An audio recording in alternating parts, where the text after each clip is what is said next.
Winter 1944. Somewhere in Germany, the trembling hand of Hauptmann Klaus Richter held the pen like it was the last anchor to sanity. Outside his command post, the darkness swallowed everything. The rain hammered against the wooden walls. Somewhere in that darkness, they were coming. He knew they were coming. The lamp flickered as Richter bent over the field report. His handwriting, once precise and military, now sprawled across the page like the scrawl of a desperate man. The words came slowly at first, then faster, spilling out like a confession. When the Texans attack, order your men to pray. He paused, drew a shaking breath. Artillery cannot save you. Reserves cannot save you. Only surrender if they allow it. Richter set down the pen. 23 years old, a veteran of Russia, a holder of the Iron Cross, and now writing his own obituary in the form of a tactical assessment. The sound came then, distant, rhythmic, American boots on wet earth.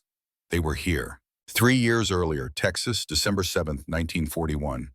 The radio crackled in the workshop where James Dalton stood elbow deep in an oil pump mechanism. The voice coming through the speaker didn't make sense at first.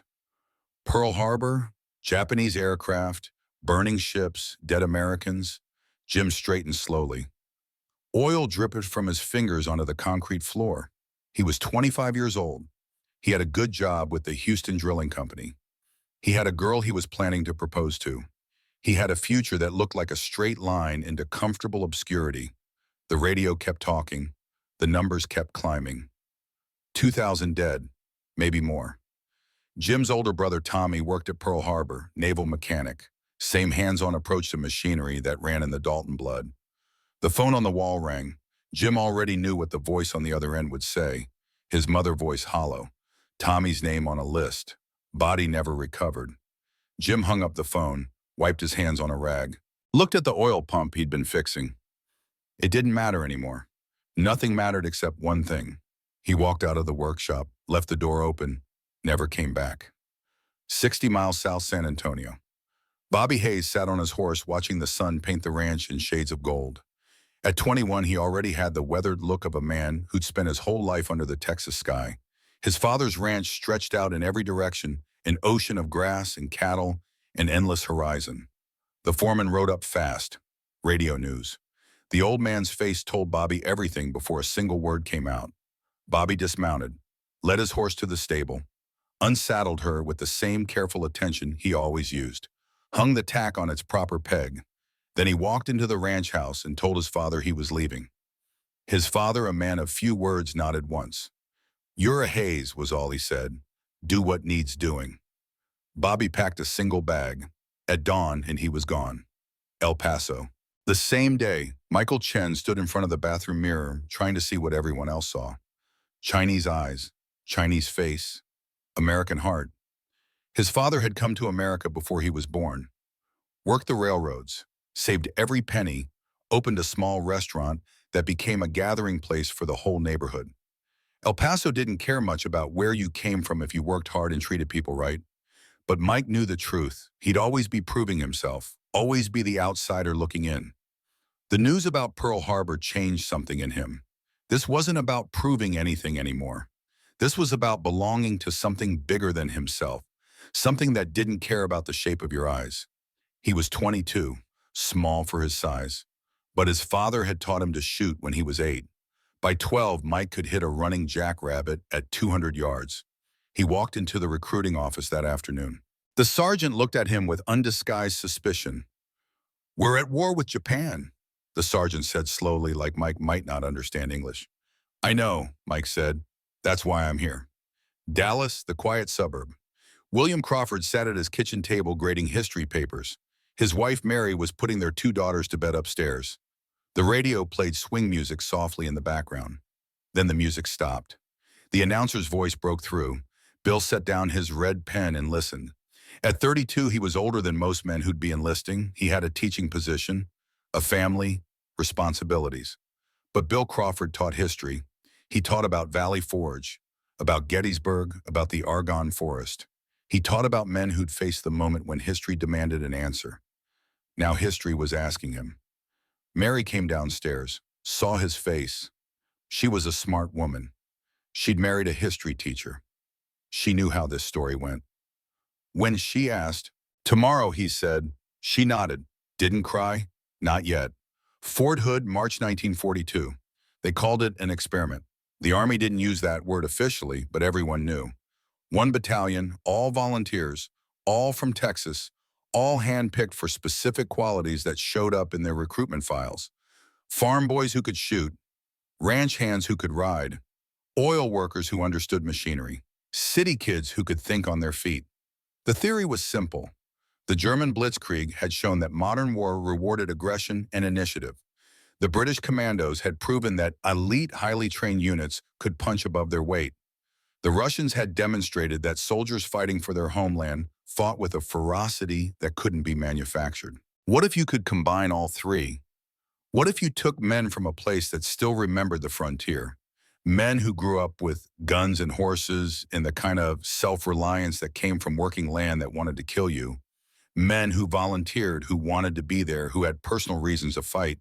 What if you trained them, not like regular infantry, but like something new? Something the enemy had never seen before. The brass decided to find out. They called it the 141st Infantry Battalion. On paper, it looked like any other unit. Same table of organization, same equipment allocations, same rank structure. But the men who started arriving at Fort Hood that spring were different. They could feel it themselves, the way they looked at each other, the way they moved, the quiet confidence that came from men who'd already proven themselves in other arenas. Jim Dalton showed up on a Tuesday. The sergeant processing him looked at his file. "Says here you were making good money in Houston. Oil industry." "Yes, sir." "Says your brother died at Pearl." "Yes, sir." The sergeant stamped the file. "Welcome to the 141st Son. Hope you brought your appetite for payback." Jim just nodded. He didn't need to explain. The sergeant understood. Bobby Hayes arrived the same week, refused to wear boots at first, showed up to formation in his riding boots. The drill sergeant, a hard-ass from Brooklyn, started to tear into him. Then Bobby demonstrated how fast he could assemble and field strip an M1 Garand, blindfolded, in under 40 seconds. The sergeant shut his mouth. Bobby kept his boots. Mike Chen's arrival caused a stir. The other recruits looked at him with suspicion. Whispers followed him. The sergeant called him into the office. "You're going to have problems," the sergeant said bluntly. "Men see your face, they see the enemy." "Then I'll make them see something else," Mike said. "How?" "Put me on the rifle range." Well, they did. Mike proceeded to outscore every man in the battalion. Targets at 300 yards, 500, 700. Didn't matter. Mike put bullets exactly where he aimed them. The whispers changed after that. Not gone, but different. Respect edged out suspicion. Lieutenant William Crawford came in last. He outranked most of the other men. The CO looked at his file with surprise. "You're a school teacher. You're 32. You have a family. Why aren't you taking a desk job?" Bill looked the colonel straight in the eye. "Because I've spent 10 years teaching boys about men who did brave things. Seemed like it was time to find out if I could do the same." The colonel smiled grimly. "You might regret that decision, Lieutenant." "I already do," Bill said. "But I'm here anyway." 18 months later, Scotland. The transport ship rolled in the Atlantic swells. Below deck, packed in like sardines, the 141st Infantry Battalion tried to sleep. Most couldn't. The crossing took 3 weeks. 3 weeks of cold, of wet, of seasickness, of wondering what waited on the other side. They landed in Scotland in October of 1943. The rain greeted them like an old enemy. The cold cut through their uniforms. The sky stayed gray for days. The British training cadre looked at them with open skepticism. Americans, green, untested. That skepticism lasted exactly 1 day. The British had been fighting for 4 years. They'd survived Dunkirk, endured the Blitz, fought across North Africa. They knew war, and they knew that most of the Americans arriving in Britain were brave, well-equipped, but fundamentally inexperienced. The 141st was different. The first night training exercise, the British instructors set up a scenario, a mock village, defend against a night raid, standard stuff. The British expected the Americans to stumble around in the dark, maybe fire off some blanks, call it a learning experience. Instead, Bobby Hayes and his squad infiltrated the mock defenses without making a sound. They eliminated the sentries, breached the command post, had the whole position secured before the instructors even realized they'd moved. The commanding British officer, a major named Collins, who'd fought at El Alamein, stood in the cold rain looking at his men being led away as mock prisoners. "Bloody hell," he muttered. "What are they feeding you lot in Texas?" Bobby grinned in the darkness. "Beef, sir. Lots of beef." The training intensified. The British threw everything at them. Urban combat scenarios, Arctic survival training, amphibious assaults, bayonet and knife fighting. The 141st absorbed it all. Jim Dalton, with his engineer's mind, excelled at artillery coordination. The math of trajectories and timing came naturally. He could call in fire missions with a precision that made the British gunners nervous. Mike Chen became something of a legend on the shooting range. The British snipers, proud of their craft, watched him with professional interest. One of them, a Welshman with 17 confirmed kills, spent an afternoon observing Mike work. "You've got the gift," the Welshman said quietly. "But do you have the stomach?" "For what?" Mike asked. "For shooting a man who doesn't know you're there. For watching him fall and feeling nothing. For doing it again and again until you stop counting." Mike was quiet for a long time. "I guess I'll find out."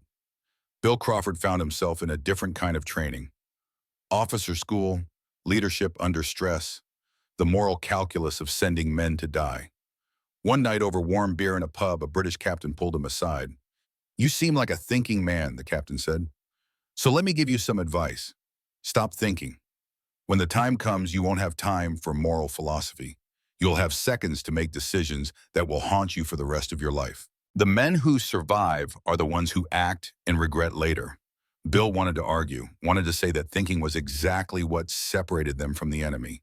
But he looked at the captain's eyes and saw something hollow there, something worn away by too many decisions, too much regret. "I'll try," Bill said. "Don't try," the captain replied. "Do or watch your men die. There's no middle ground." November 1943, the journey to Italy. The battalion shipped out on a cold morning, destination classified but everyone knew.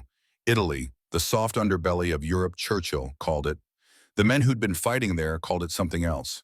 The meat grinder, the transport convoy, moved through the Mediterranean under gray skies.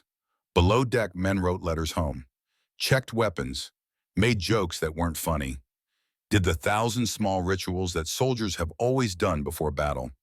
Jim sat on his bunk cleaning his rifle for the 5th time. Bobby lay on the bunk above, whistling tunelessly. "You scared?" Bobby asked. "Terrified," Jim said. "Good. Means you're smart." Mike Chen sat alone in a corner, eyes closed, breathing slow and steady. Some of the men thought he was praying. He wasn't. He was doing what his father taught him, finding the stillness at the center, the place where fear couldn't reach. Lieutenant Crawford made his rounds, checking on his men. He knew most of their names now, knew their stories, knew which ones had families waiting, which ones were running from something, which ones were looking for something. "Sir," a young private, barely 19, looked up at him with wide eyes. "What's it really like?" Bill considered lying, considered offering some comfortable platitude. Then he remembered the British captain's hollow eyes. "I don't know yet," Bill said honestly, "but whatever it is, we'll face it together. That's all I can promise." The private nodded. It wasn't much comfort, but it was honest. The convoy sailed on, behind them the gray waters of the Atlantic, ahead the shores of Italy, and waiting there in the mountains and valleys, in medieval towns, an enemy that had already proven itself in Russia and Africa and Greece. An enemy that thought it knew what Americans were like. Brave but green, well-equipped but inexperienced, dangerous in mass but weak in individual combat. The Wehrmacht was about to learn something new, about a different kind of American. The kind that grew up in a place where being soft meant dying, where shooting wasn't a military skill, it was a way of life, where the frontier was only one generation back and the frontier mentality still ran in the blood. They were about to meet men from Texas, and Texas was about to teach them a lesson that would echo through every German command post from Italy to the Rhine. The lesson was simple. When you fight Americans, you fight their industry. When you fight the British, you fight their empire. But when you fight Texans, you fight men who take it personally. And there was nothing in the Wehrmacht training manual that prepared them for that. Landfall, November 15th, 1943. The landing craft hit the beach at dawn. The ramp dropped. Cold spray and colder wind hit them. Welcome to the war. The 141st Infantry Battalion stepped onto Italian soil for the first time.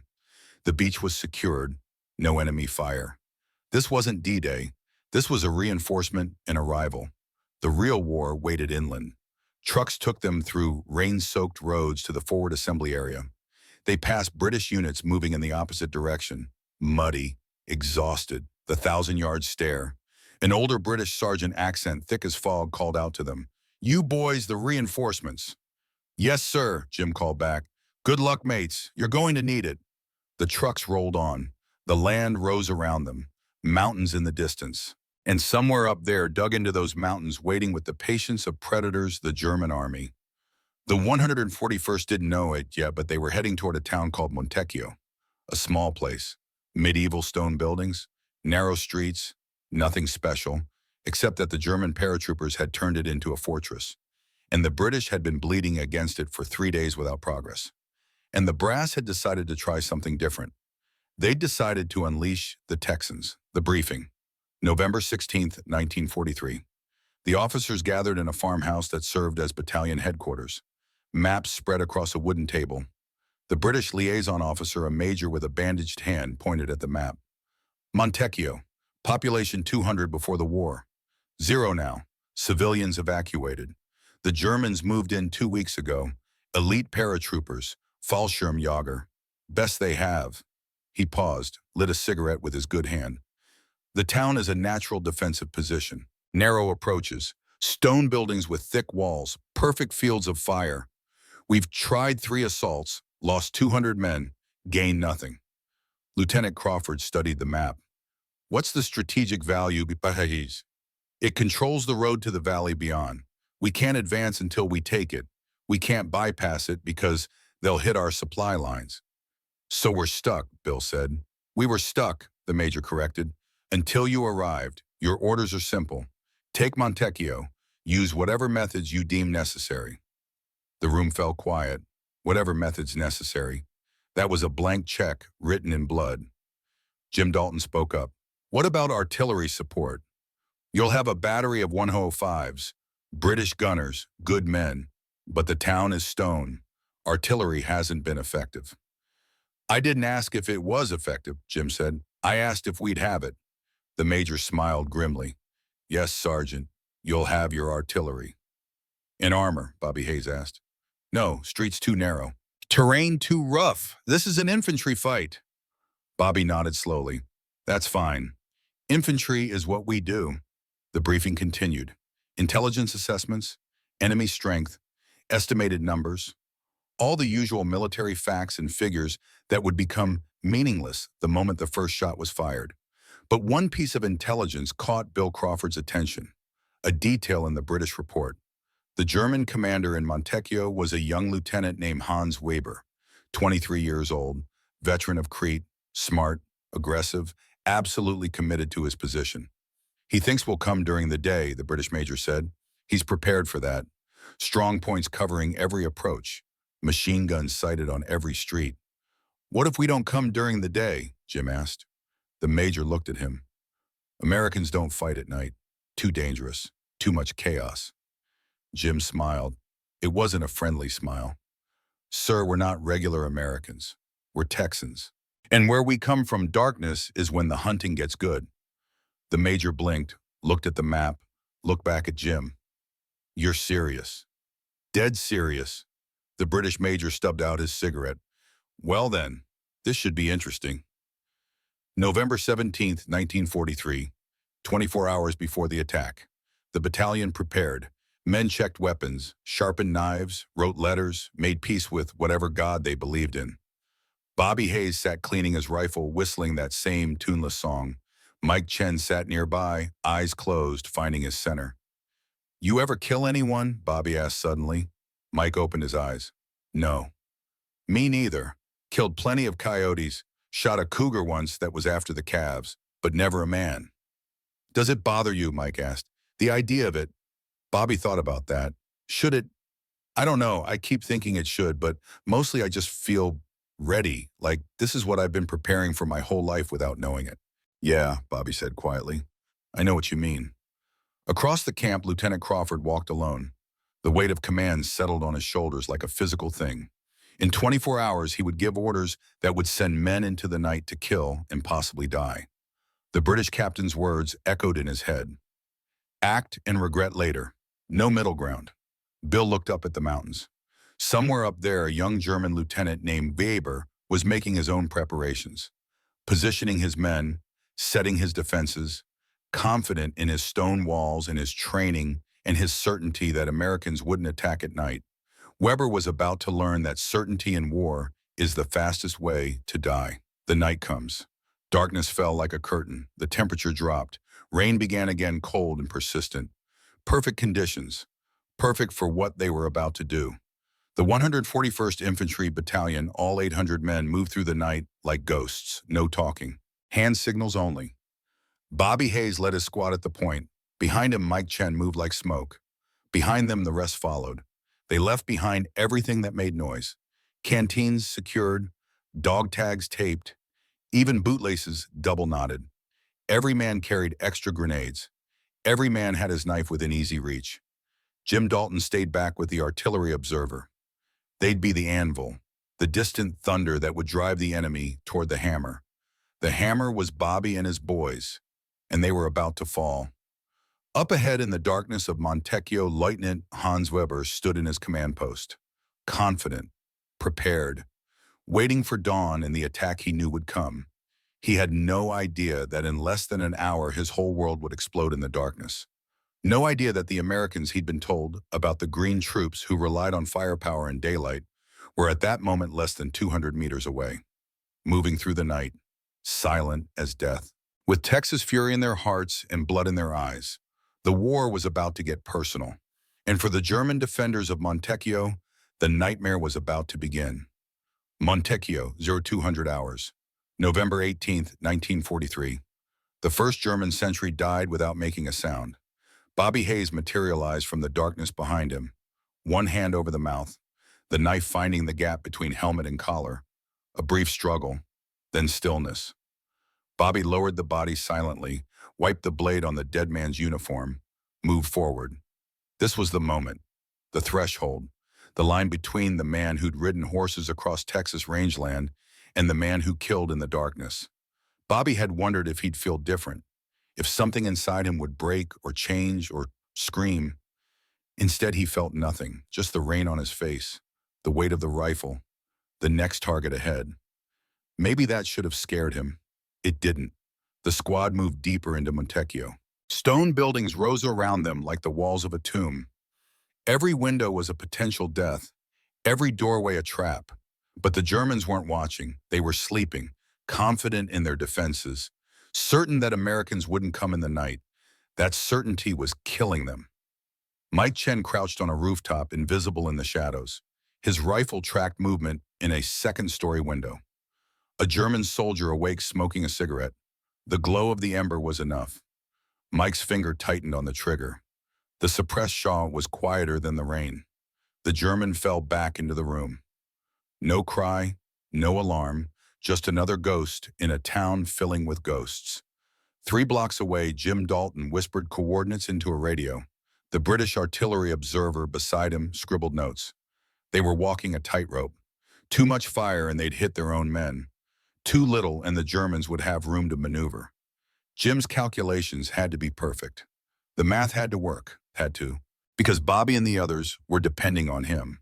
The explosion came at 02:15, not artillery, grenades. Bobby's squad hitting a German strongpoint. The night lit up with muzzle flashes. The sleeping town jerked awake, and then the real killing began. The fury. What happened in Montecchio over the next 6 hours would be analyzed in military academies for decades. The British would call it innovative. The Germans would call it terrifying. The men who lived through it would call it hell. Bobby's squad moved through the buildings like termites through wood. When they hit resistance, they didn't retreat. They blasted holes through walls, threw grenades into the rooms beyond, followed the explosions with rifle fire and knives. The Germans fought back desperately. These were elite paratroopers. Veterans, they jumped into Crete, fought in Russia. They knew their business, but they'd never fought anyone like this. Lieutenant Crawford led his platoon up the main street. Every doorway had to be cleared, every window checked. It was brutal, methodical work. Men died on both sides, the cobblestones ran red. But the 141st kept coming. When one squad got pinned down, another flanked. When the Germans tried to retreat to prepared positions, they found Texans already there, having come through the walls. In his command post, Lieutenant Hans Weber realized with growing horror that he was losing. Not slowly, not with dignity, but catastrophically. His carefully prepared defenses meant nothing when the enemy simply ignored them and made their own paths. He grabbed a runner. Get to the radio. Tell division we need reinforcements. Tell them the Americans fight like madmen. The runner never made it. Mike Chen's bullet found him in the street. Weber picked up his rifle. If he was going to die here, he'd die fighting. That was something, at least. That was all he had left. Dawn, the aftermath. The sun rose on a changed world. Montecchio was silent. Bodies lay in the streets. Stone walls were pockmarked with bullets. Smoke rose from a dozen fires. The 141st Infantry Battalion held the town. The price had been 32 men killed, 48 wounded, but they held it. The German paratroopers were dead, captured, or scattered into the hills. Their elite reputation had bought them nothing against men who fought with a fury they couldn't match. Weber himself was found in a cellar, wounded, surrounded by his dead men. Bobby Hayes kicked in the door, rifle ready. Weber raised his hands. "Kamerad," Weber said. "The universal surrender. The white flag." Bobby stared at him. This was the enemy. This was the man who'd ordered his soldiers to hold this town knowing Americans would die taking it. This was the face of the machine that had started the war. Bobby's finger tightened on the trigger. "Hayes," Lieutenant Crawford's voice. Calm, authoritative. "Stand down." Bobby didn't move. For a long moment, the cellar held its breath. Then Bobby lowered his rifle. "Yes, sir." Weber was pulled out. Wounded Germans were separated from the dead. The town was secured. The 141st had won its first battle. But the victory tasted of ashes and blood. The men who'd gone into that night as boys had come out as something else. Something harder. Something that couldn't be put back together the way it was. Jim Dalton sat on a stone wall, hands shaking from adrenaline dump. Mike Chen cleaned his rifle in silence, not meeting anyone's eyes. Bobby Hayes walked alone through the streets, looking at what they'd done. Crawford found him there. "You did good tonight." "Did I?" Bobby asked. "Because I don't feel good. I feel like I should feel something. But there's just empty. That's normal." "Is it because it doesn't feel normal? It feels like something broke inside me, and I didn't even notice until now." Crawford had no answer for that. No reassurance that would make it better. So he just stood there with Bobby in the ruins of Montecchio and let the silence speak for both of them. Assessment, the morning after. The British liaison officer walked through Montecchio with something like awe. He'd seen combat. He knew what urban warfare looked like, but this was different. The systematic destruction, the improvised tactics, the sheer violence of it. "How many did you lose?" he asked Crawford. 32 dead, 48 wounded. The major nodded slowly. "We lost 200 for the same objective, and we didn't take it." "Different approach," Crawford said simply. "Different men," the major corrected. He looked at the Texans moving through the town. "The Germans won't forget this. They'll spread the word. Mark my words, Lieutenant. You've just made yourselves famous, and not in a good way." He was right. Even as they spoke, Hans Weber was being loaded into a truck for transport to a POW camp. But before he went, he was allowed to write a report. German efficiency even in defeat. That report would make its way up the chain of command, would be analyzed at division headquarters, would eventually reach the intelligence offices in Berlin, and from there it would spread. The Americans who fight like demons, the Texans who come in the night, the battalion without mercy. The 141st had announced themselves, and the Wehrmacht was listening. 6 months later, June 1944, Normandy. The English Channel was behind them now. The beaches were secured. But ahead lay the hedgerows, bocage country, every field a fortress, every hedge a wall of earth and roots 8 feet high. The 141st had spent the intervening months fighting up the Italian peninsula. More towns, more mountains, more dead Germans and dead Texans.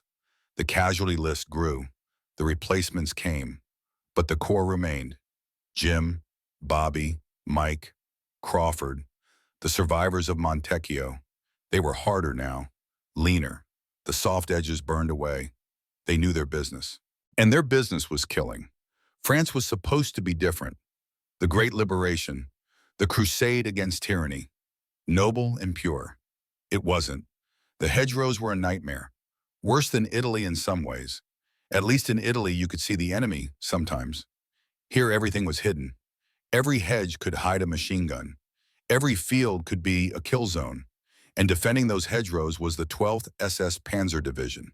Hitlerjugend, Hitler Youth, teenagers most of them, 17, 18 years old, but teenagers who'd been raised in the Hitler Youth, who'd been indoctrinated since childhood, who believed absolutely in the superiority of their cause.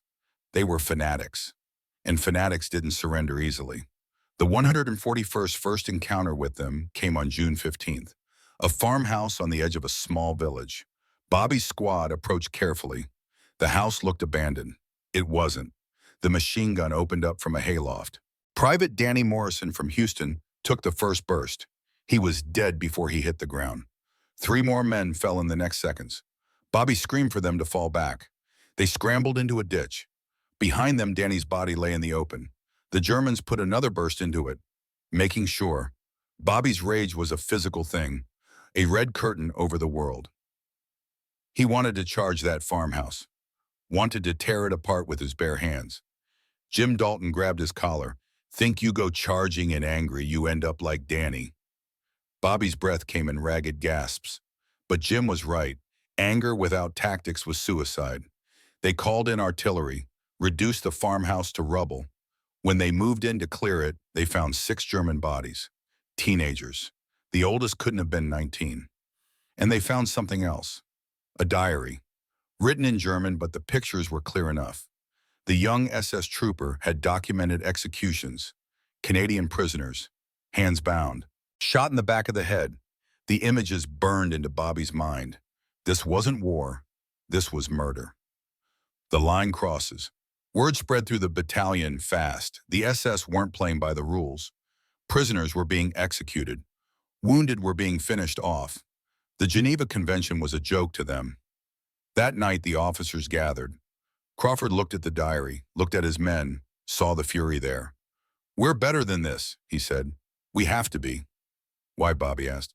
"Why do we have to play by rules they're ignoring? Because if we don't, we become them. Or," Jim Dalton said quietly, "we become what's necessary to beat them."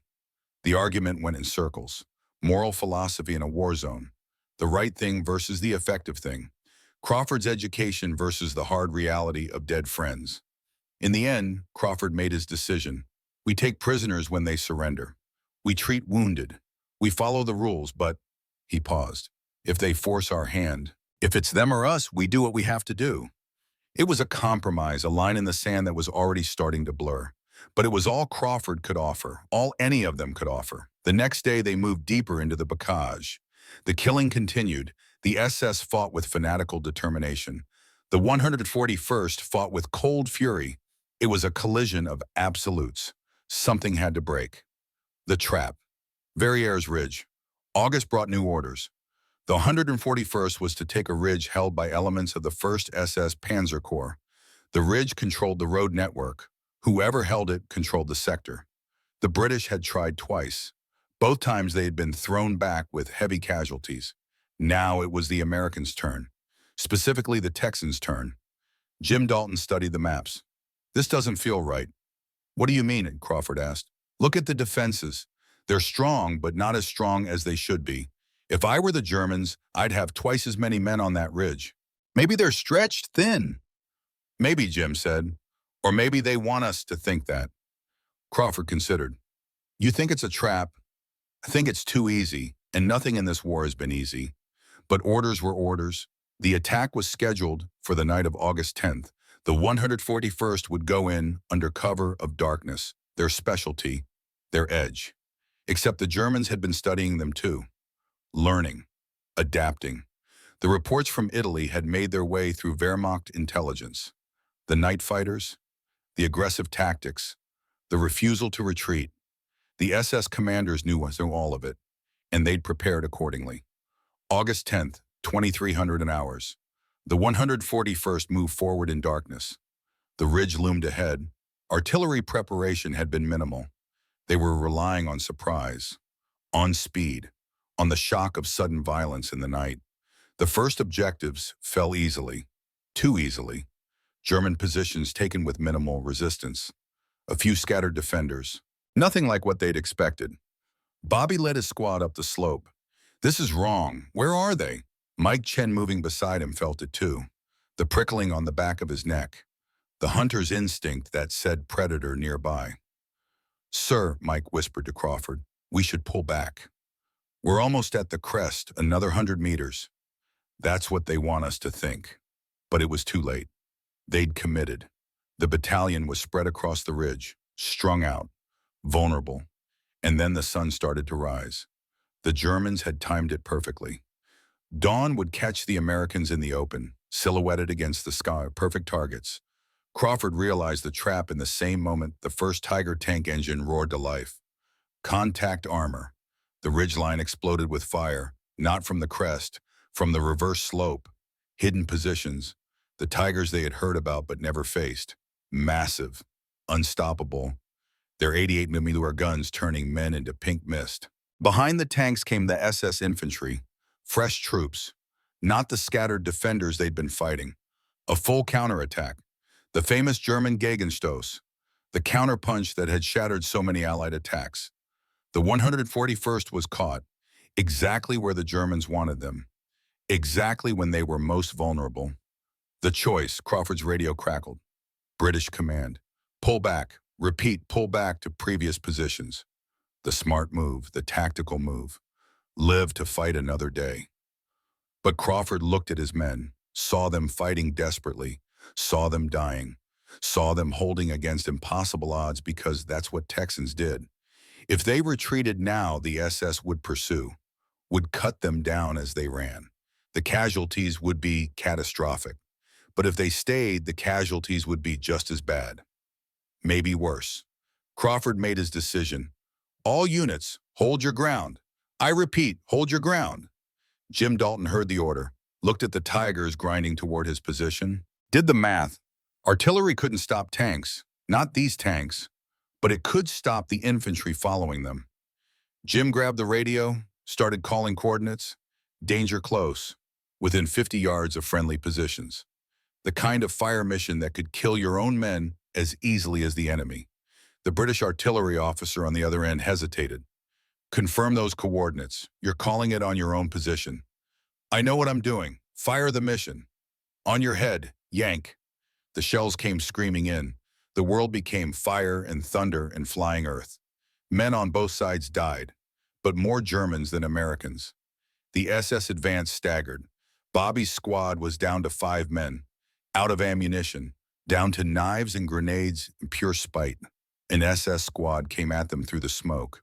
What followed wasn't combat, it was butchery, hand to hand, bayonets and rifle butts and boots and fists. Bobby killed 3 men in 30 seconds, lost 2 of his own, took a knife wound to the ribs that he didn't even feel. When it was over, he stood alone among the bodies. His squad gone, dead or wounded, and still the Tigers came. Mike Chen had found a position with a clear field of fire. Tank commanders were vulnerable. They had to expose themselves to sea, to direct their vehicles. Mike started picking them off, one by one. Precision shots at 400 meters. The Tigers started to button up, blind, unable to maneuver effectively without commanders. It was a small thing, but in war, small things matter. 6 hours later, British reinforcements arrived at noon. By then, the 141st had been holding the ridge for 6 hours, against tanks, against elite SS troops, against everything the Wehrmacht could throw at them. They'd held because retreat meant death. They'd held because Crawford told them to. They'd held because they were too stubborn to know when they were beaten. The butcher's bill was terrible. Out of 800 men, 300 were casualties.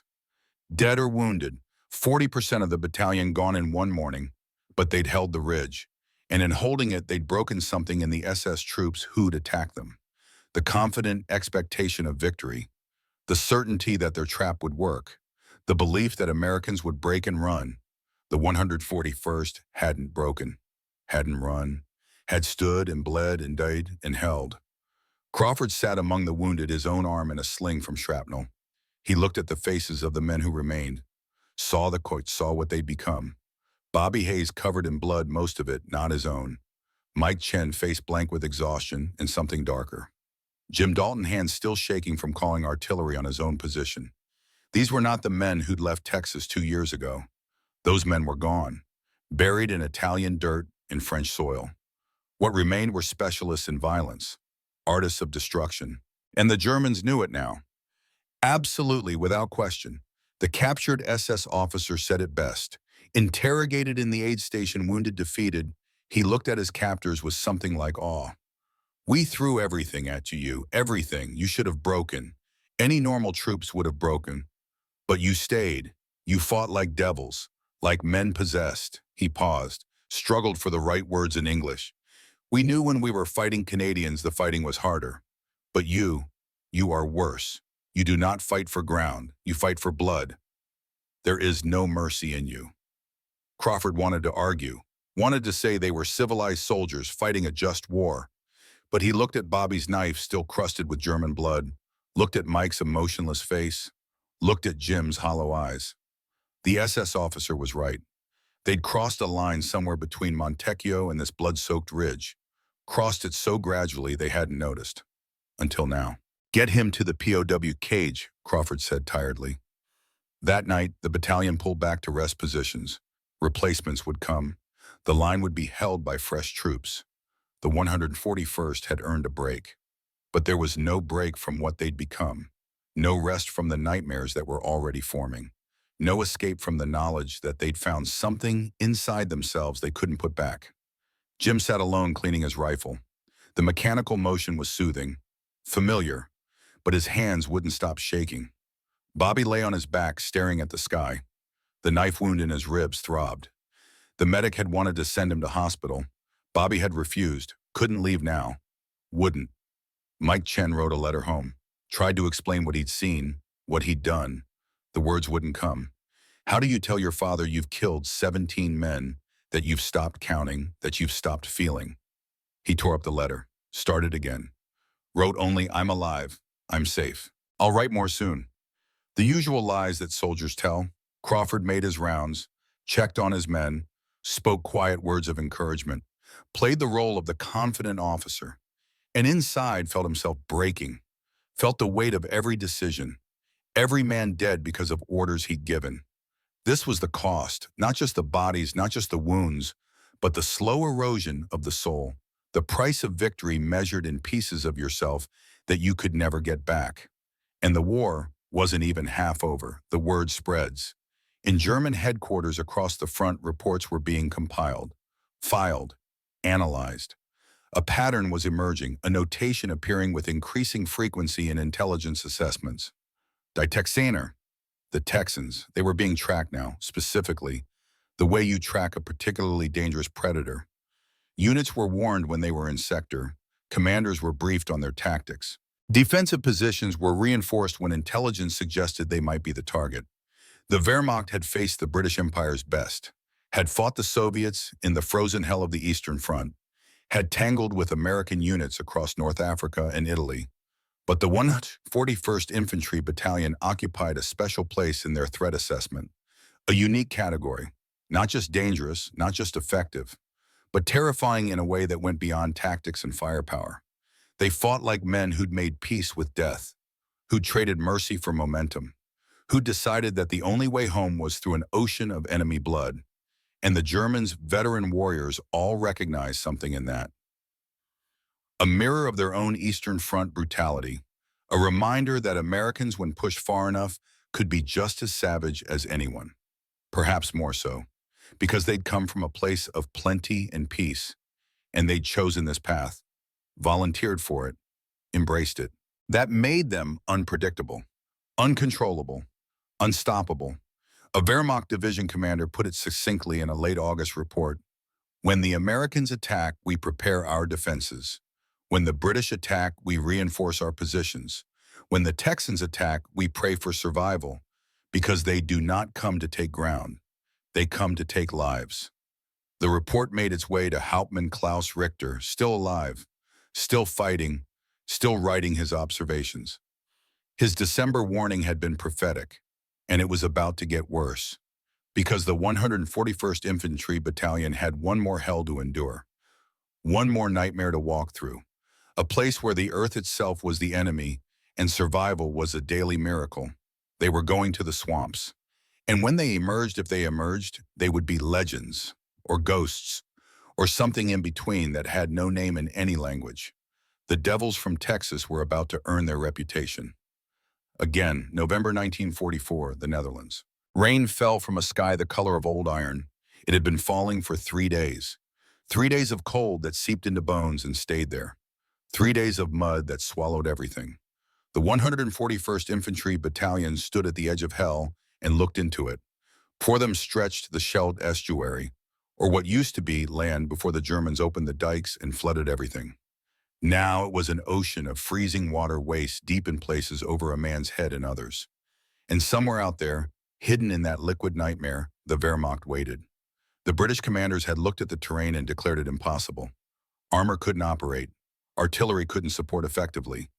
Any infantry assault would be suicide. They were probably right. Lieutenant Crawford, now captain after Verrières Ridge, studied the maps with eyes that had seen too much. His arm had healed from the shrapnel wound. His soul had not. None of theirs had. They need the port of Antwerp, the briefing officer explained. Can't get supplies without it. Can't advance without supplies. The Germans know this. They've fortified every approach. Through a swamp, Jim Dalton said flatly. He'd made sergeant first class after the Ridge. The promotion felt like a punishment. More responsibility. More men to watch die. Through a swamp, the officer confirmed. We're asking you because no one else can do it. Bobby Hayes laughed. It was not a pleasant sound. You're asking us because no one else will do it. The officer didn't argue. He couldn't. It was true. Mike Chen, now a corporal with a sniper's reputation that preceded him, studied the aerial photographs. Water. Mud. More water. A few dikes rising like dragons' backs above the flood. Perfect fields of fire for defenders. Perfect killing zones for anyone attacking. When do we move? Mike asked quietly. Tomorrow night. Captain Crawford nodded slowly. Then we better get the men ready. The preparation. That evening, Crawford gathered what remained of the original battalion. 241 men from the original 800. The rest were replacements. Good men mostly. But they hadn't been at Montecchio, hadn't held the ridge, didn't carry the same weight. I won't lie to you, Crawford said. This is as bad as it gets. Worse than Italy, worse than the hedgerows.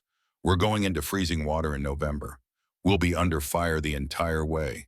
Some of us won't come back. He paused, looked at faces he knew. Bobby, Jim, Mike, others, men who'd become brothers in blood and fire. But if anyone can do this, it's us. We've done the impossible before. We'll do it again, because that's what we do. That's who we are. It was a speech, words meant to inspire, but Crawford could hear the hollowness in his own voice. He was asking them to die, again, and they would go because he asked, because duty demanded it, because there was no other choice. That night, men wrote final letters, made final prayers, made peace with the mathematics of survival. Some would live, most would not. You couldn't choose which group you'd be in. You could only march into the water and find out. Bobby sat alone sharpening his knife, the same knife he'd used in Montecchio, in the hedgerows, on the ridge. It had tasted so much blood, German blood, enemy blood, but blood all the same. He wondered what his father would think if he could see him now, the ranch boy who'd become a killer, who'd crossed lines that couldn't be uncrossed, who'd found that he was good at taking human life. Too good.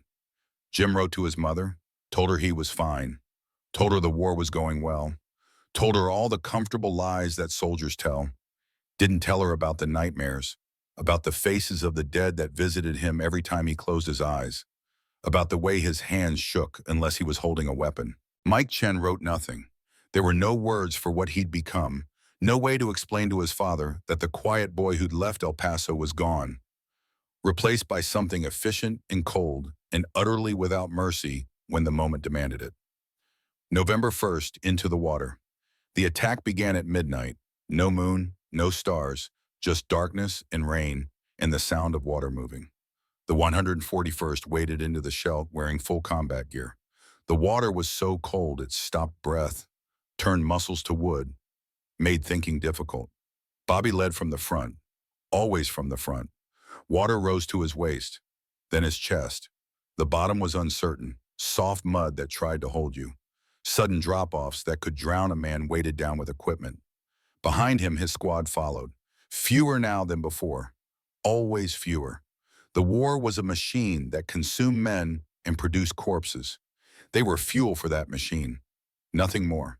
The first German flare went up at 0100 hours. It turned night to day. Caught the 141st in the open. Exposed.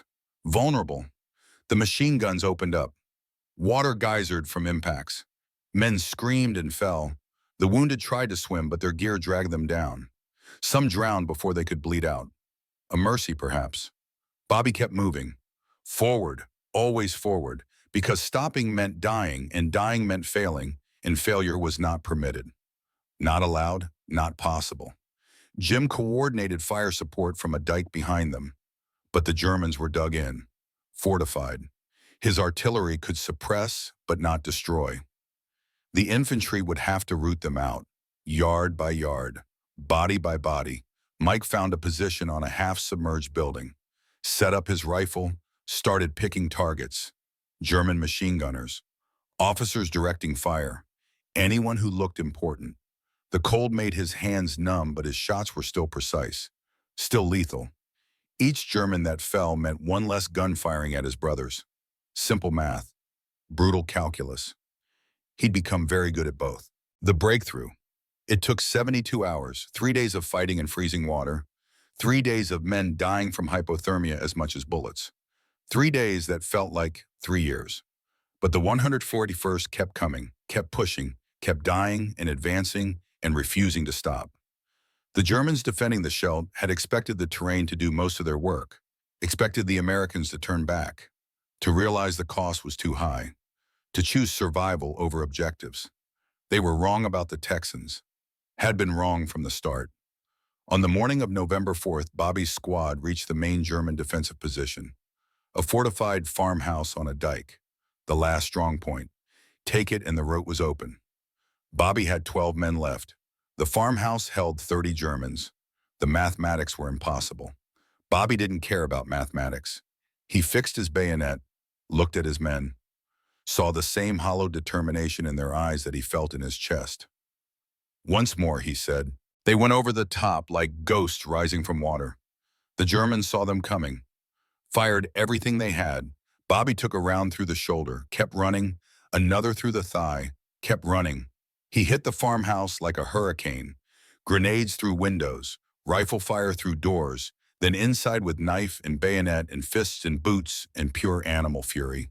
The Germans fought back, died fighting, but they died. When it was over, Bobby stood alone in a room full of corpses. His men were dead or dying outside. The farmhouse was his. The objective was taken.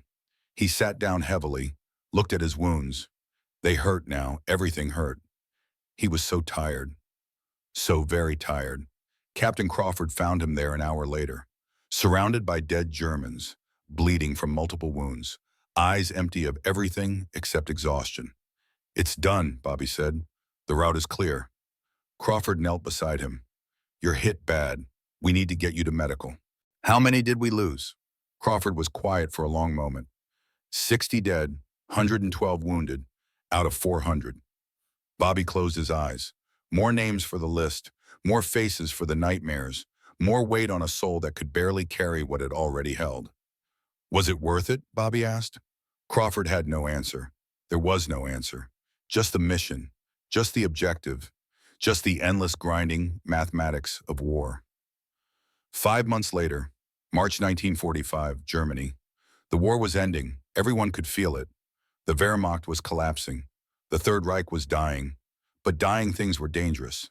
desperate, unpredictable. The 141st pushed into Germany itself, the enemy homeland, the source of all the death and horror. They found the camp on March 15th, a small place, a sub-camp of Dachau.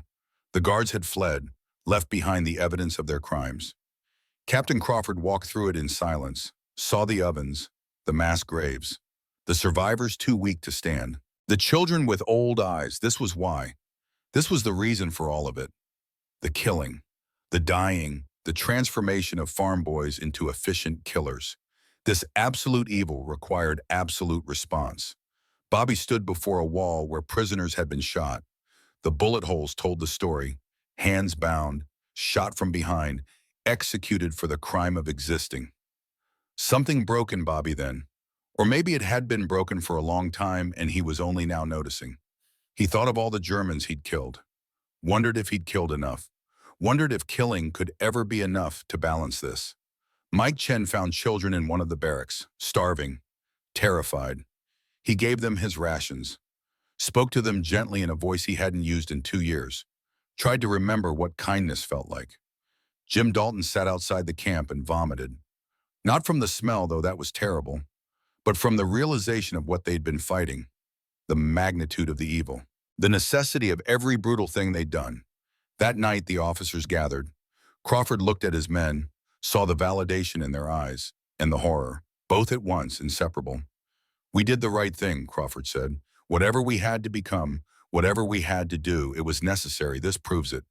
But the words felt hollow even as he spoke them, because necessary didn't mean clean, didn't mean without cost, didn't mean they could ever go back to who they were before. April 28th, 1945. The surrender. The SS unit appeared under a white flag at dawn. 30 men, elite troops from the 12th Panzer Division, the fanatics who'd fought them in the hedgerows. They wanted to surrender, specifically to the 141st. Word had spread that the Texans, for all their fury, honored the rules when surrender was genuine. The German officer leading them was a lieutenant, young, hard-eyed. He'd been in the East, had seen things that left marks on the soul. But it was the man behind him that made Bobby's blood freeze. Lieutenant Hans Weber, from Montecchio, from the first battle. Older now, worn, but alive. Recognition was mutual. Weber's eyes widened. He knew Bobby. Knew this was the man who'd spared him in that cellar 2 years ago.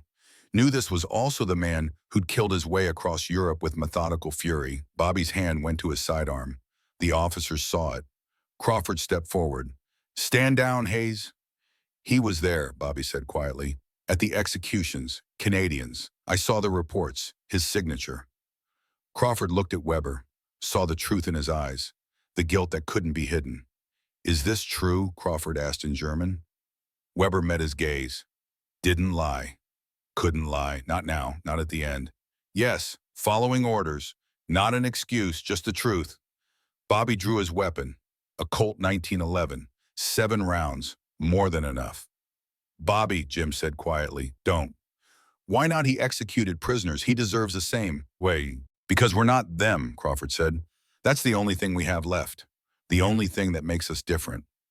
Bobby stood there, weapon drawn, facing the man who represented everything he'd fought against. The easy thing would be to pull the trigger. No one would question it.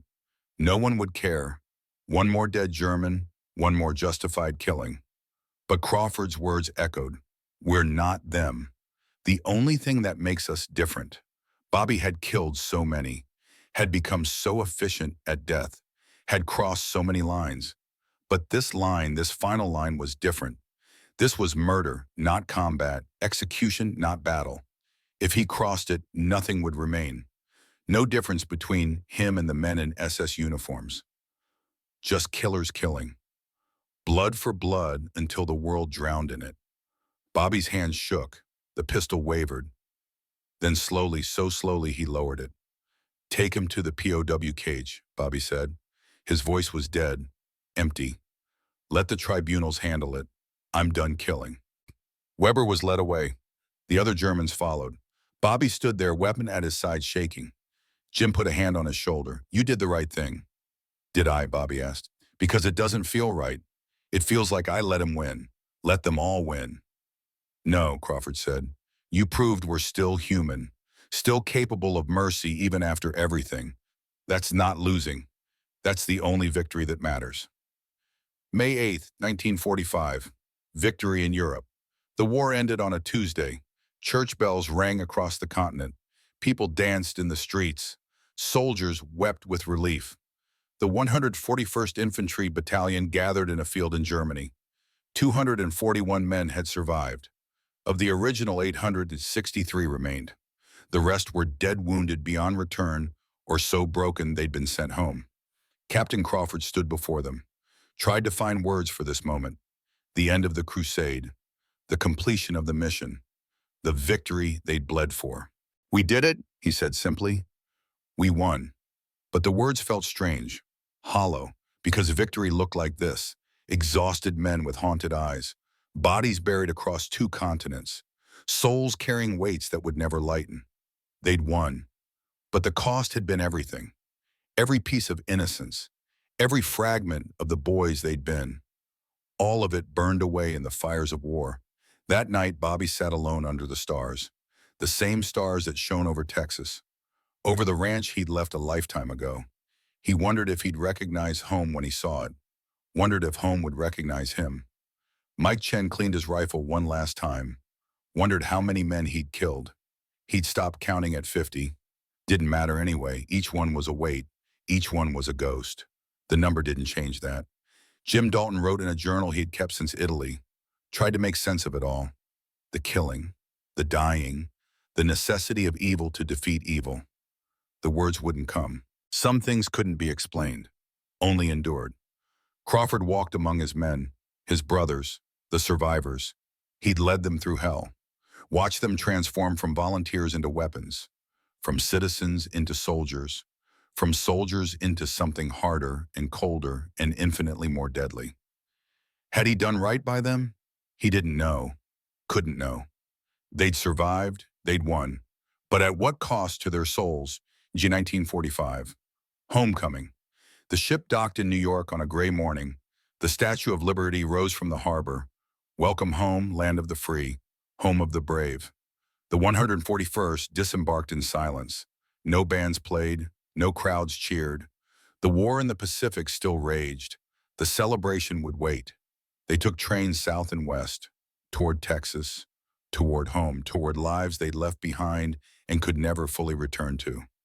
Bobby got off the train in San Antonio. His father waited on the platform, older now, gray in his hair, but standing straight, proud. They looked at each other across the distance, father and son, rancher and soldier, past and present. His father saw it immediately, the change, the hardness, the shadows in his son's eyes. He'd seen those same shadows in men who came back from the first war, knew what they meant, they embraced. His father held him tight. "Welcome home, son." Bobby tried to say something, anything, but the words wouldn't come, just tears. The first he'd cried since Montecchio, the dam breaking, all the death and horror and loss pouring out. His father held him while he shook, didn't ask questions, didn't demand explanations, just held his boy and let him grieve for everything he'd lost, everything he'd become.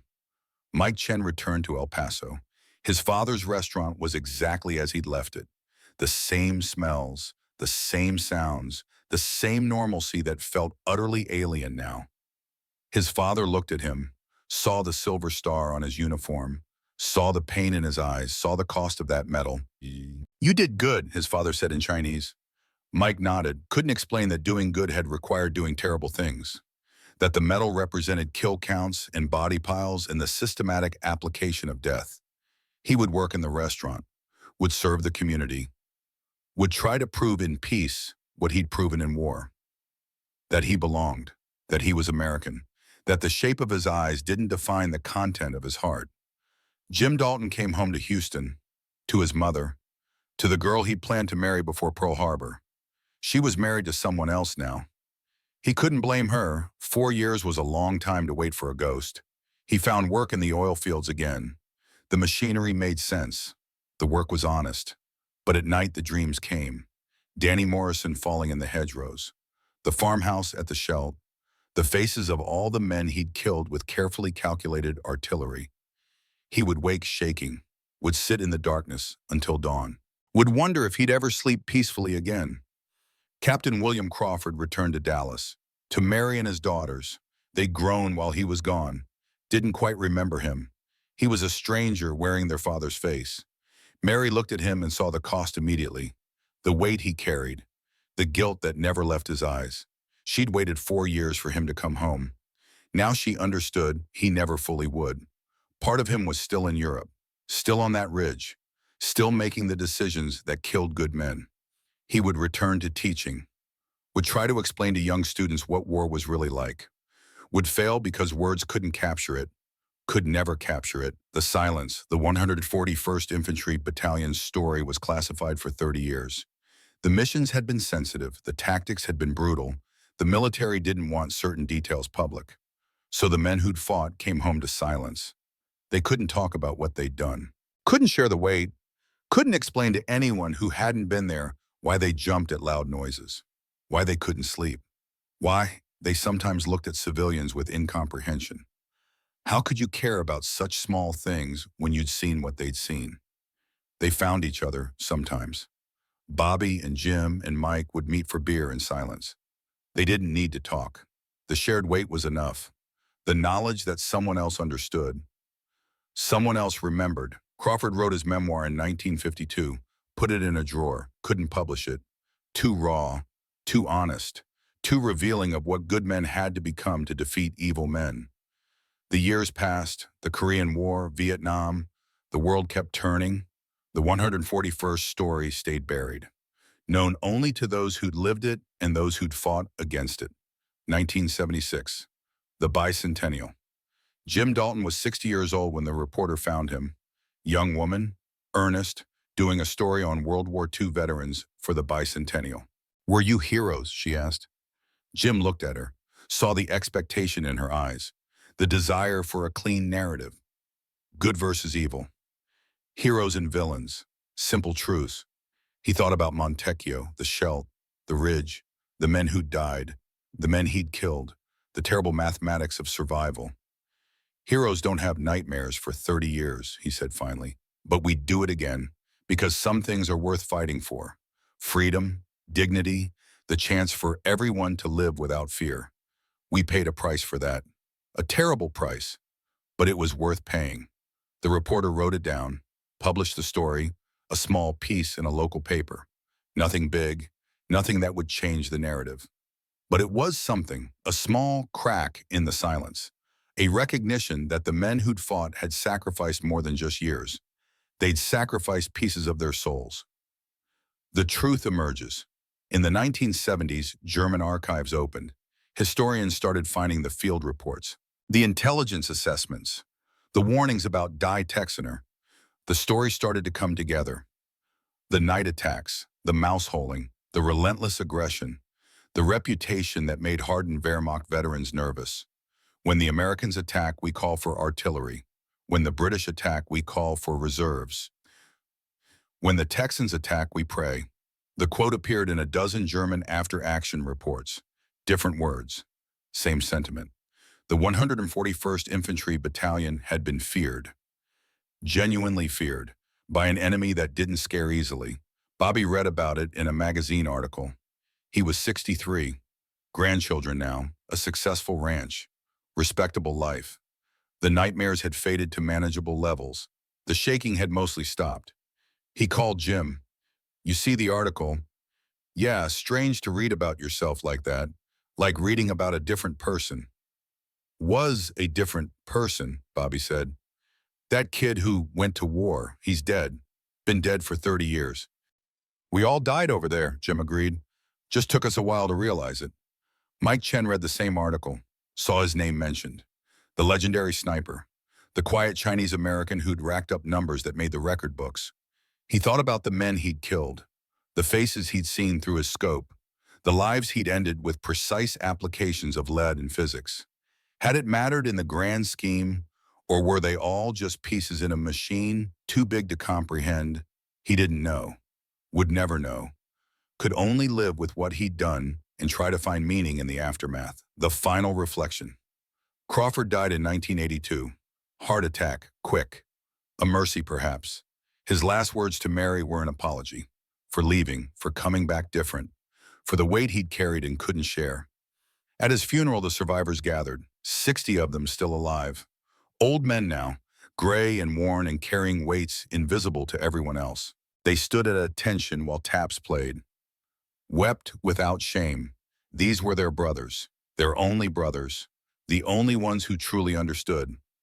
Jim gave the eulogy, spoke about duty, about sacrifice, about good men doing terrible things because the alternative was worse. Crawford led us through hell, Jim said, made decisions no man should have to make, carried guilt no soul should carry, but he never wavered, never broke, never stopped being the man we needed him to be. We owe him everything. The country owes him everything, even if they never know his name. Bobby stood at the grave after everyone left, looked at the headstone, Captain William Crawford, 1912 to 1982, beloved husband and father. The words said nothing about what he'd really been. The warrior, the leader, the man who'd transformed boys into killers and somehow kept them human. Mike placed a stone on the grave, an old tradition. We remember, we honor, we carry you with us. The legacy. The 141st Infantry Battalion exists now in history books, a footnote in the larger narrative of World War II, overshadowed by D-Day, by the Battle of the Bulge, by the big operations that everyone remembers. But in the German archives, the story is different. There they're remembered. The Texans who came in the night, who fought with a fury that couldn't be matched, who broke elite units and shattered defensive lines and refused to acknowledge the possibility of defeat. They were not the biggest American unit, not the most famous, not the most decorated, but for 18 months in hell, they were the most feared, and that fear was earned in blood and fire and the systematic application of violence, in the transformation of ordinary men into extraordinary killers, in the terrible price they paid for victory. Bobby died in 1998, ranch accident. He was 81. His last words were to his grandson. Don't ever think war is glorious. It's necessary sometimes, worth fighting sometimes, but never glorious. Remember that. Mike lived to see the new millennium, died peacefully in 2003, surrounded by family. The restaurant he'd built was a community institution, proof that he'd belonged, that he'd mattered, that he was more than the weapon he'd become. Jim was the last, died in 2007 at 91. He'd outlived his nightmares, outlived his guilt, outlived everyone who'd understood. At his funeral, a young soldier in dress uniform stood at attention. Great-grandson, heading to Iraq, following the family tradition. Jim's daughter pulled the soldier aside after, gave him her father's journal, the one he'd kept since Italy, the one he'd finally allowed to be read. Learn from this, she said. Learn what it costs, what it really costs, then decide if it's worth paying. The final truth. The men of the 141st Infantry Battalion were not heroes in the Hollywood sense. They didn't ride off into sunsets, didn't emerge unscathed, didn't get the happy endings. They were ordinary Americans who became extraordinary killers because the moment demanded it, who found reserves of courage and brutality they didn't know they possessed, who crossed lines they couldn't uncross and paid prices they couldn't calculate. They won the war, defeated evil, saved the world from tyranny, did all the things that history celebrates, but they also lost themselves in the process, became something other than what they'd been, traded innocence for effectiveness, traded mercy for momentum, traded pieces of their souls for strategic objectives, and they did it anyway, because someone had to, because the alternative was unthinkable, because when evil is absolute, the response must be total. That was their legacy, not glory, not fame, but the terrible knowledge that victory sometimes requires becoming what you fight, that defeating monsters sometimes means becoming monstrous, that saving the world sometimes costs everything you are. The German soldier who wrote those final words in December 1944 understood it. Hauptmann Klaus Richter, writing his last report as his position collapsed, as the Texans came through the darkness one final time. When the Texans arrive, we know the battle is over. Not because of their weapons, not because of their numbers, but because they bring something we cannot match: the righteous fury of free men defending freedom itself. The absolute certainty that their cause is just and their sacrifice is meaningful. Against that, no fortress can stand, no defense can hold. We can only pray for mercy and pray that they remember in their moment of victory what it means to be human.